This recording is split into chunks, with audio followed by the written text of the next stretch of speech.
Alright, so today on Boner'z Garage, we're actually doing a basement episode.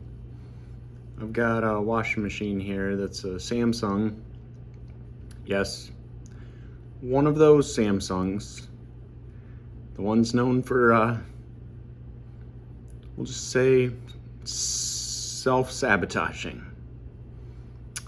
But mine's had the update and all that stuff, so it's supposed to be fine. I'll flip the camera around here in a second. But anyway, if you have a washing machine, not just a Samsung, and it's got the, what is that? Agitatorless drum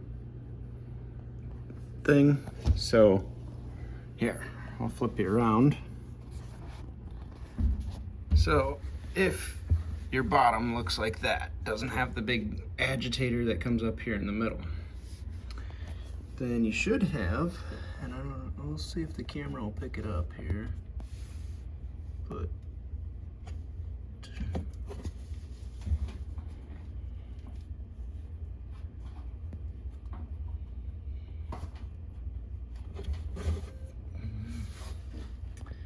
I don't know if you're gonna be able to see it. All right.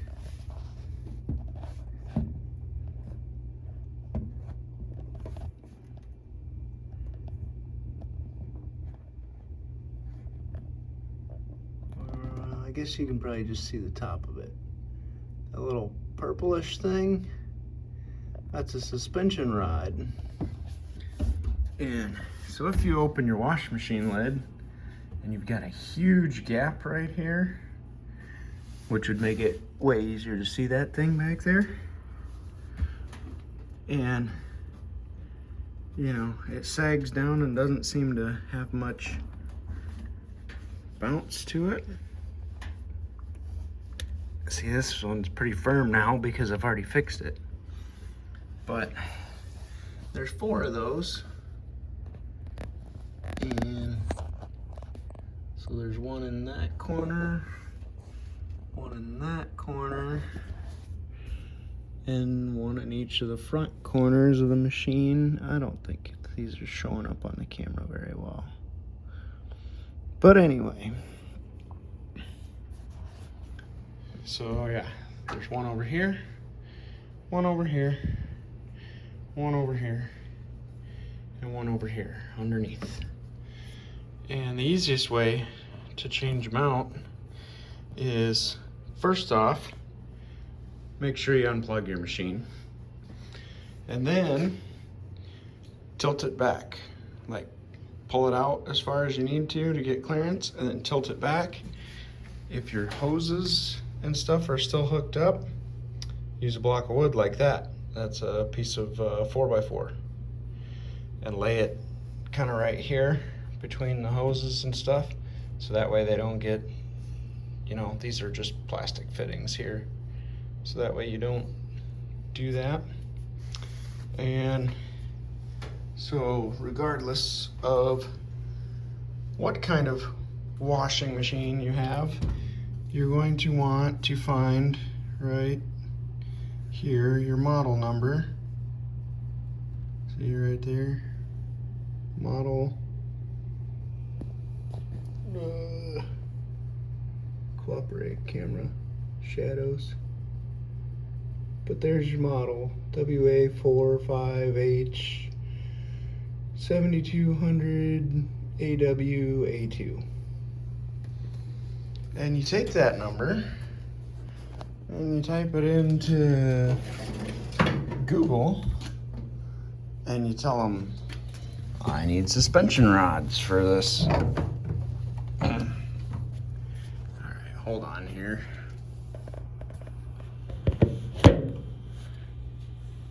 Sorry. But you take that and you type your part number into Google, regardless of whether you have a Samsung or not.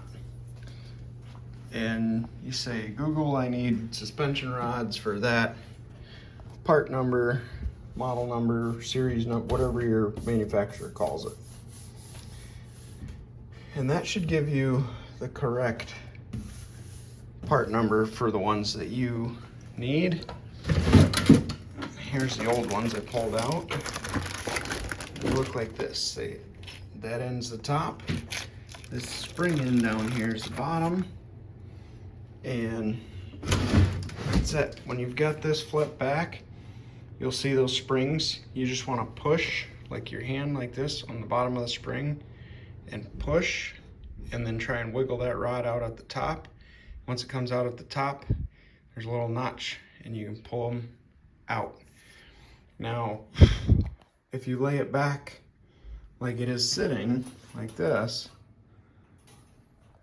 and you lay it back like that, these two are going to be easy to get to.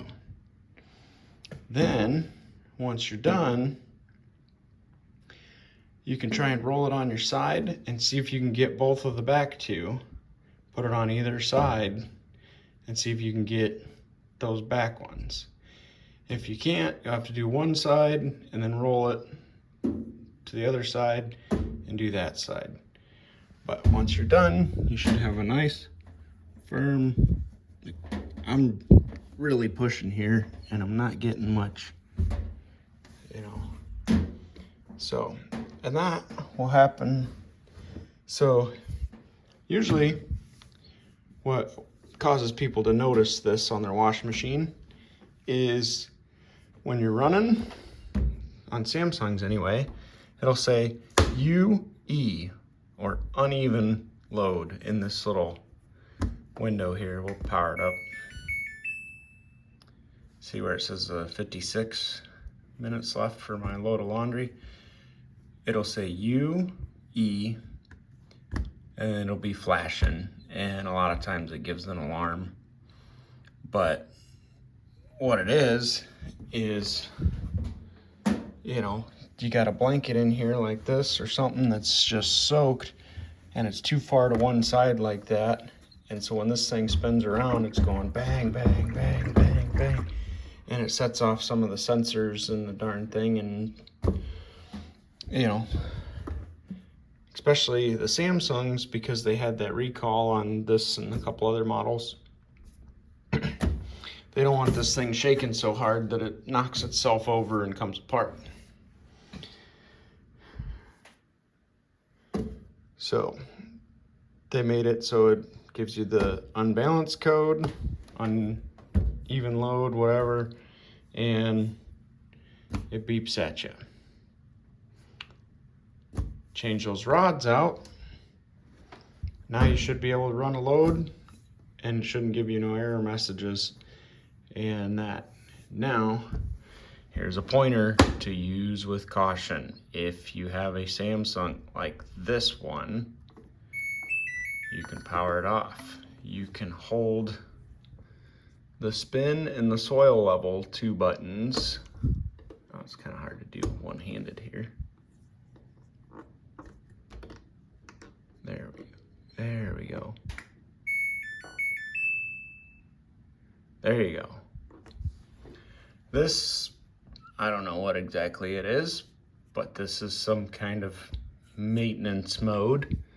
Then you can dial this baby down to spin, and you hit start.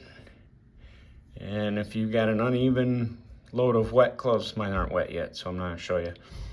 But if you've got a load of wet clothes and you just can't get it to balance, but you want to finish your load of laundry, you do that, get it into this mode, go to spin, hit play or start, whatever you want to call it, and this baby will spin up. This will start flashing numbers. Mine usually gets up to like 800 and something, and I mean, I think that's RPM. So yeah, the drum's spinning in there at 800 RPM. And my word of caution is I would stand here. I would stand right here like this and keep your elbows on the washing machine, because if you got an uneven load, this thing's gonna shake like crazy. And if at any point it starts to scare you, hit that pause button and whatever. Now, if you don't hit the pause button and you let it finish the cycle, it'll fully spin and that stuff will start to dry out a little bit down there because it spins at a higher RPM than it normally would, especially if you have we're using the bedding setting here because it puts it on low spin. And so once it's all done and it completes the cycle, it'll still be left on this mode. Power off. Power's back on normally. That's it. Again, you shut it off, you hold these two buttons and you hit the power button. Dial it over to spin, press start. Stand by it. Seriously, stand next to it. Do not go in the other room. Do not go do something else. Stand by it. It might take 5-10 minutes to finish. Don't leave it in that mode and walk away. And I guess unless you just want to destroy your washing machine or whatever else is in your laundry room. But that's a quick fix if you need to finish laundry and you haven't got the new rods yet.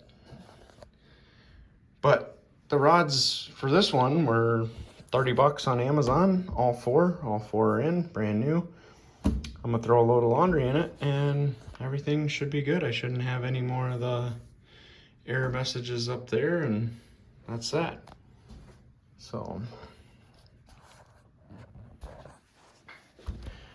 anyway, you know, this video is not a car or motorcycle or any of the fun stuff, but sometimes mechanical knowledge is more practical than it is fun. And hey, I mean, I think Home Depot, cheapest washing machine, probably $460, $470. Depends on where you live or whatever, but that's the cheapest. This thing, I think, is already 10 years old. $28 fixed, ready to go again. Might last, I don't know if it'll last another 10, but it might last another 2. So anyway, there's my short little video. Sorry I haven't been getting them out as quick as I want to, but like, comment, and subscribe, and I'll try and keep them coming. Boner out.